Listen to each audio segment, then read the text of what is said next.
बिस्मिल्लाहिर्रहमानिर्रहीम। तो आज हम चैप्टर नंबर 12 स्टार्ट कर रहे हैं, जो कि है हॉस्पिटल वेस्ट एंड मैनेजमेंट। तो इसमें से बाज़ औक़ात क्वेश्चन एमसीक्यू आ जाता होता है, और क्योंकि ये रिलेटिवली इजी चैप्टर है तो इसमें से सिर्फ मतलब हेडिंग्स ही याद रख लें, तो बाकी आप ख़ुद भी लिख सकते हैं। क्योंकि इसमें से कुछ एमसीक्यूज़ भी आ जाते हैं, तो इसको थोड़ा सा टाइम दे के मतलब बंदा एमसीक्यूज़ और बाज़ औक़ात कभी एससीक्यू भी अपना सिक्योर कर सकता है। तो स्टार्ट करते हैं कि हॉस्पिटल वेस्ट क्या चीज़ है। इसके कुछ नाम हैं, बाज़ औक़ात नाम चेंज करके वो क्वेश्चन आ जाता होता है। तो इसको हॉस्पिटल वेस्ट भी कहते हैं, बायोमेडिकल वेस्ट भी कहते हैं, और हेल्थ केयर वेस्ट भी कहते हैं। तो ये 3 नाम हैं इसके डिफरेंट। तो तीनों आप ज़हन में रखिएगा, ताकि अगर कोई क्वेश्चन आ जाए तो फिर आपको समझ आ जाए।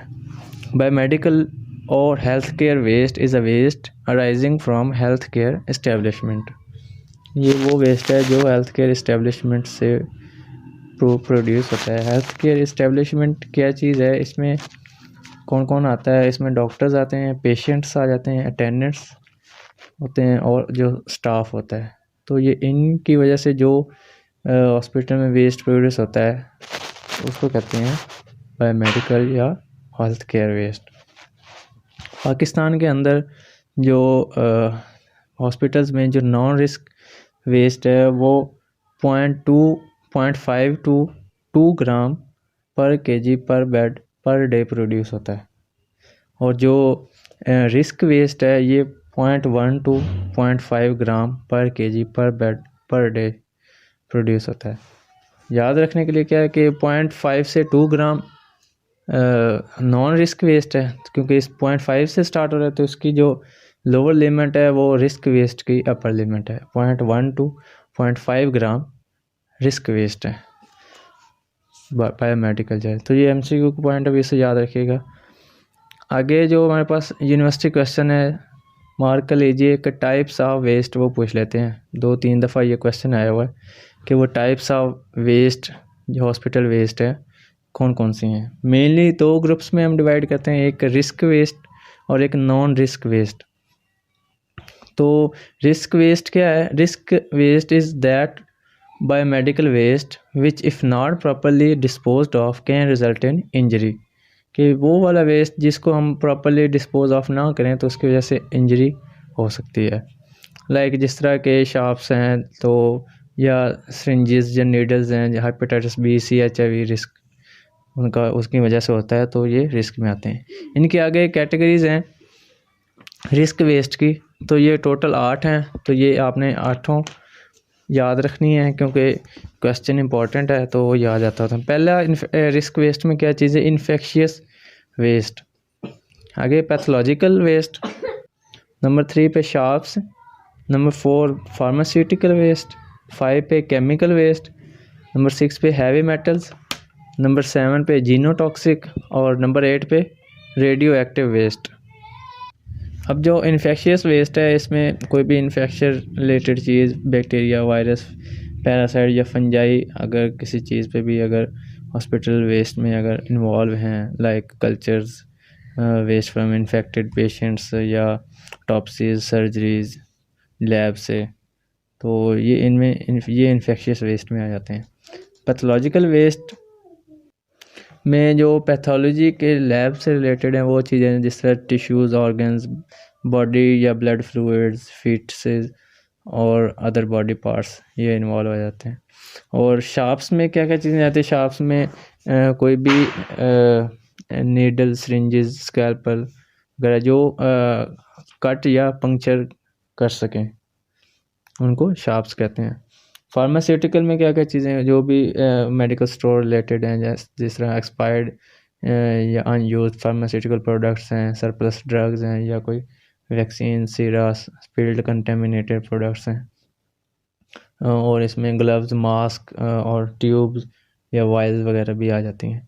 केमिकल वेस्ट में क्या क्या चीज़ें आएंगी? केमिकल्स में एक तो डायग्नोस्टिक और एक्सपेरिमेंटल वर्क रिलेटेड जो चीज़ें, डिसइंफेक्टेंट्स, वो केमिकल में लिक्विड फॉर्म में मोस्टली होती हैं ये, और क्लीनिंग पर्पसेस के लिए जो इस्तेमाल होती हैं केमिकल वेस्ट। हैवी मेटल्स में ये एक तरह से इम्पॉर्टेंट है, क्योंकि बहुत का एमसीक्यू में आ जाता होता है कि हैवी मेटल्स वेस्ट में क्या क्या चीज़ें आती हैं। दो चीज़ें इसमें आती हैं, एक तो मरकरी और दूसरा कैडमियम।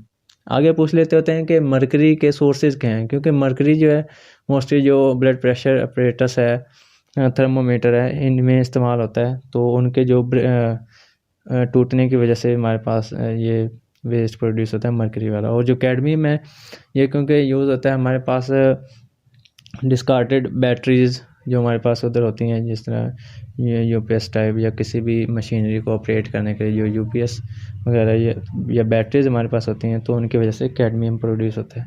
तो ये दो चीज़ें आपने याद रखें, मरकरी और कैडमियम, और इनके आगे प्रोडक्शन के सोर्सेज।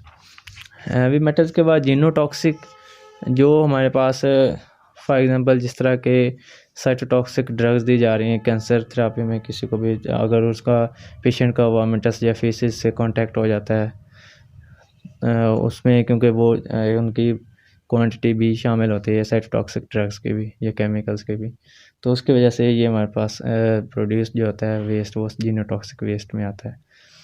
रेडियो एक्टिव वेस्ट में क्या क्या चीज़ें आती हैं? रेडियो एक्टिव में कोई भी ऐसी लिक्विड सॉलिड या गैसियस वेस्ट जो हमारे पास इनकाउंटर हो जाए रेडियो एक्टिव न्यूक्लियोटाइड से, तो उसमें वो रेडिएशंस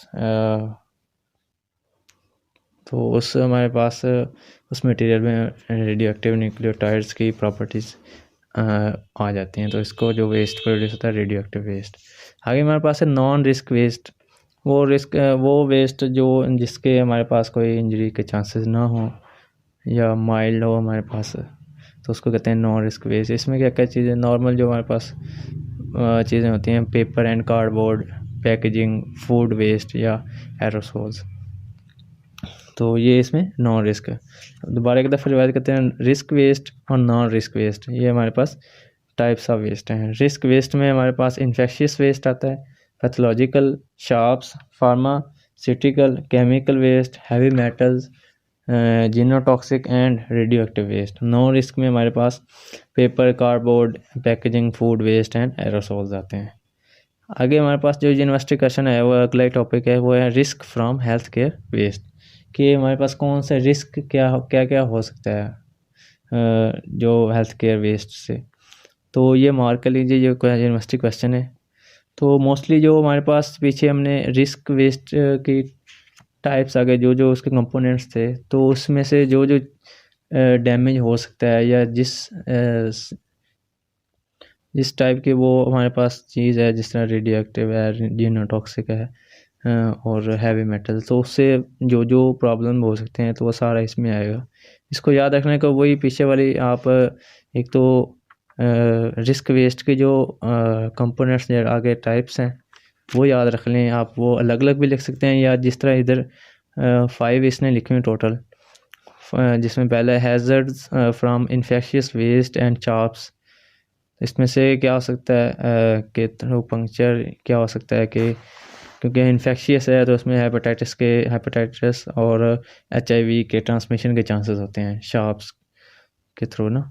और दूसरा हमारे पास hazards from chemical and pharmaceutical waste.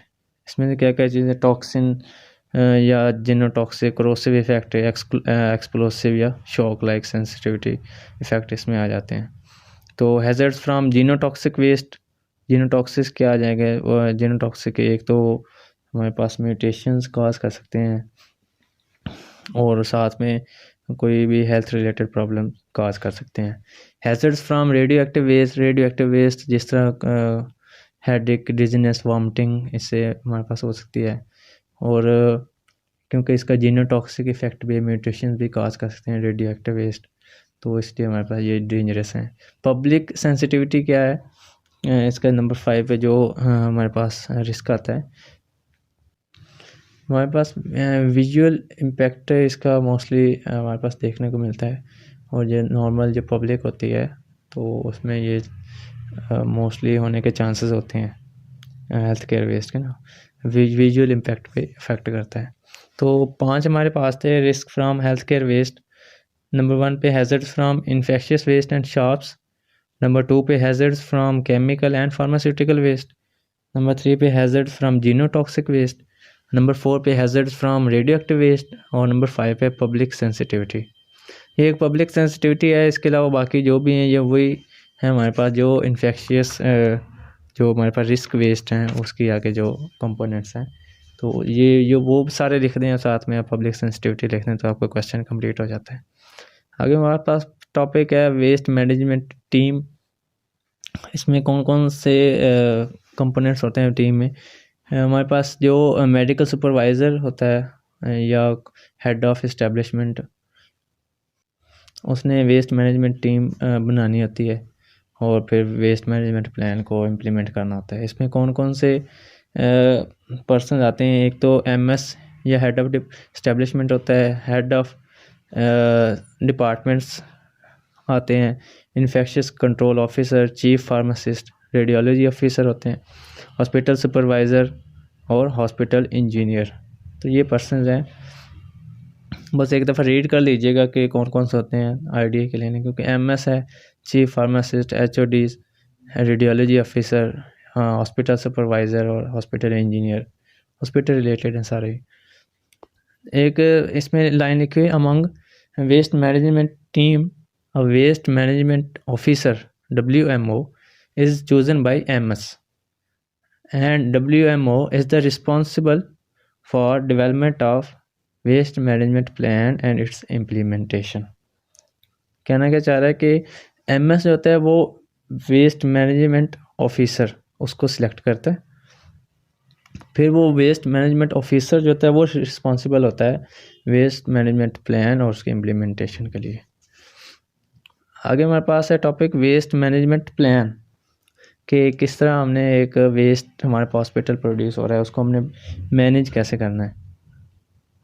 तो वेस्ट मैनेजमेंट ऑफिसर हमने पहले बात की कि वो इसको इम्प्लीमेंटेशन रिस्पॉन्सिबल होता है। तो सबसे पहले कुछ क्या क्या पॉइंट्स होते हैं। तो सबसे पहले उसने देखना कि हॉस्पिटल में उसने सारा स्ट्रक्चर देखना होता है कि क्या कौन कौन से डिपार्टमेंट्स हैं और कहाँ कहाँ पे प्रोड्यूस हो रहा है वेस्ट। सबसे पहले डिस्पोजल पॉइंट्स चेक करने हैं वार्ड में, फिर रिस्क और नॉन रिस्क उसने चेक करने हैं कि कहाँ पे रिस्क वेस्ट प्रोड्यूस हो रहा है और कहाँ पे नॉन रिस्क प्रोड्यूस हो रहा है। फिर एक प्लान जो सेंट्रल स्टोरेज प्लान डेवलपमेंट करना है और कंटेनर्स और ट्रॉलीज़ का एस्टिमेट लगाना है। टाइम टेबल देखना है कि कब कब कलेक्ट करना है वेस्ट और नंबर ऑफ़ स्टाफ कितने चाहिए, प्रोसीजर क्या होना चाहिए सेग्रीगेशन, स्टोरेज और हैंडलिंग का, और ट्रेनिंग कोर्सेज उसने कंडक्ट करवाने होते हैं और एंड पे उसने इमरजेंसी प्रोसीजर भी तैयार रखने होते हैं। तो ये सिंपल से ही हैं, वैसे जनरल मतलब पता होता है कि कभी कहीं से भी वेस्ट को अगर कलेक्ट करना है तो उसके क्या क्या चीज़ें उसके लिए रिक्वायर है। आगे टॉपिक है हमारे पास steps in waste management. Waste management के स्टेप्स कौन कौन से हैं। तो इसमें हमारे पास टोटल 5 स्टेप्स हैं। सबसे पहले वेस्ट सेग्रीगेशन है, नंबर 2 पे वेस्ट कलेक्शन, नंबर 3 पे वेस्ट ट्रांसपोर्टेशन, नंबर 4 पे वेस्ट स्टोरेज और नंबर 5 पे वेस्ट डिस्पोजल या ट्रीटमेंट।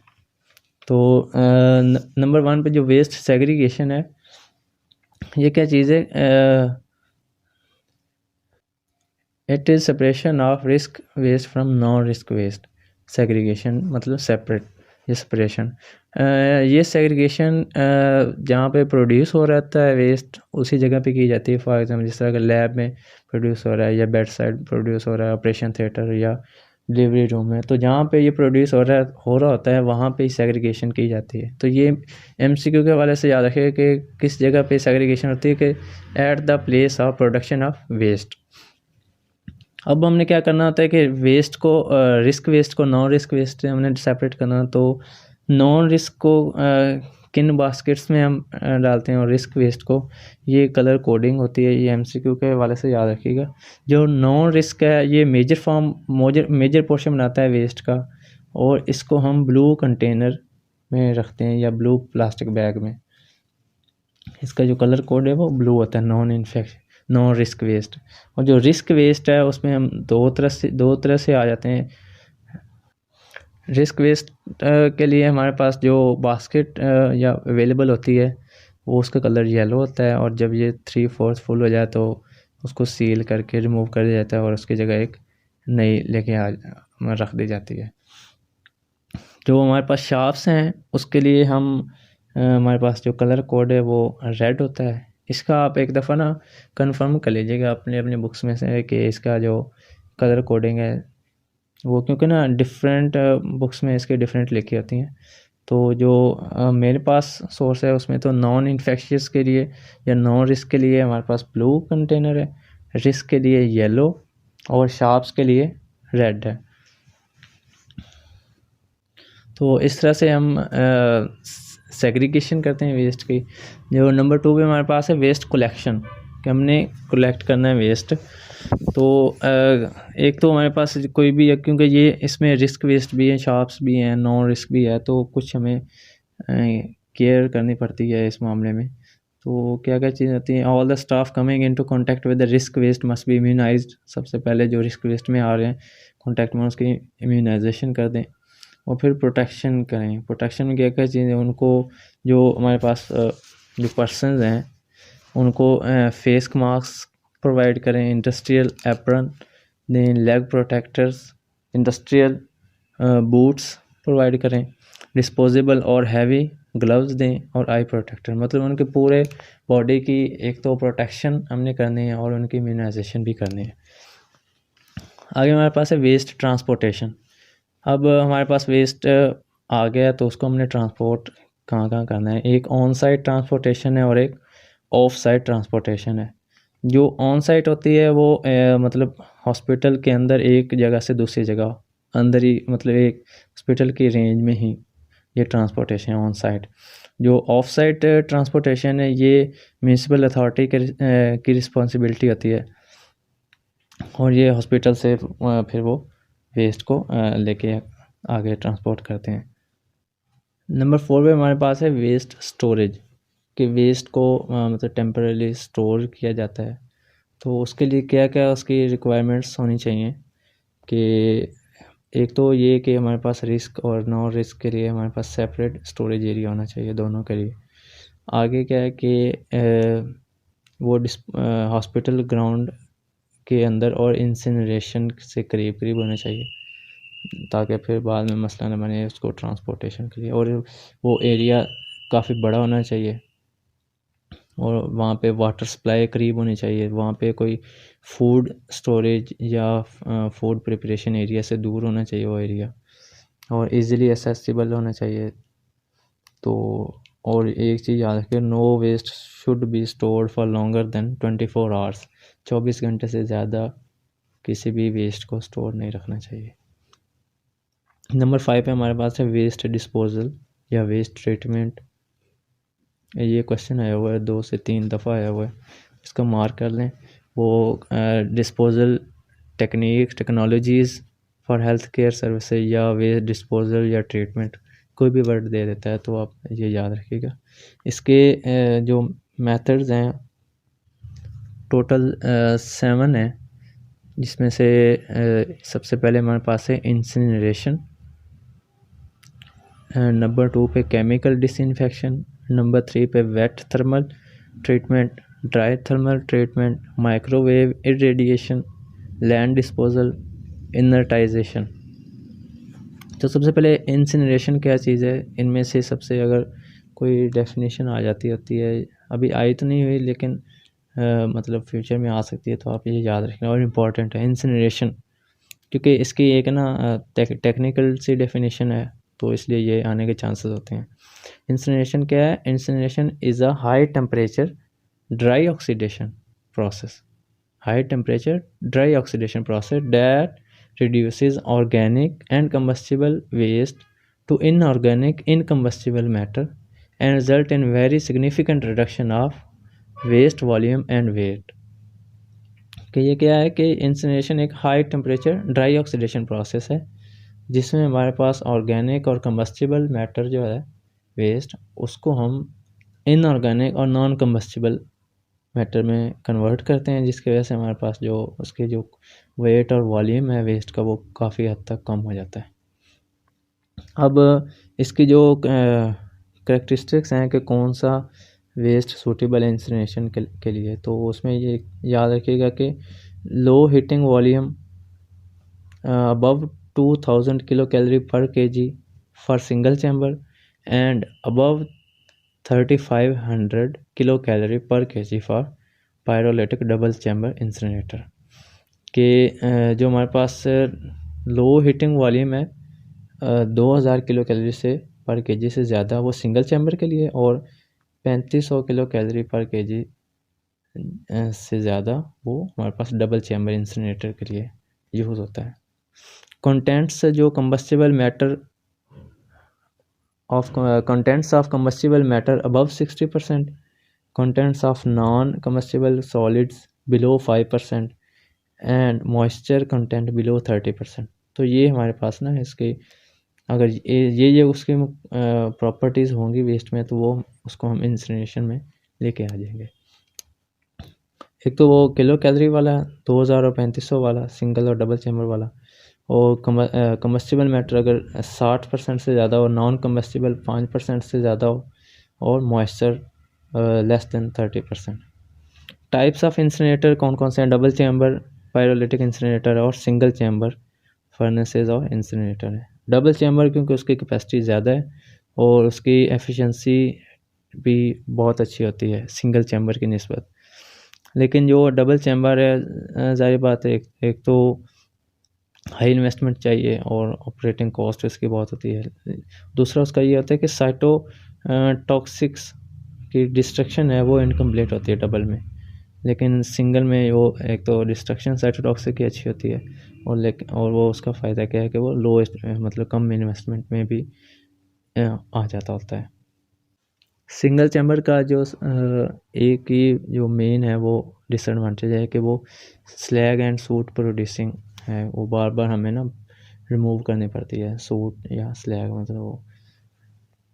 आगे इसकी दो तो हमारे पास incinerator double chamber single chamber. तीसरा हम इंसिनरेशन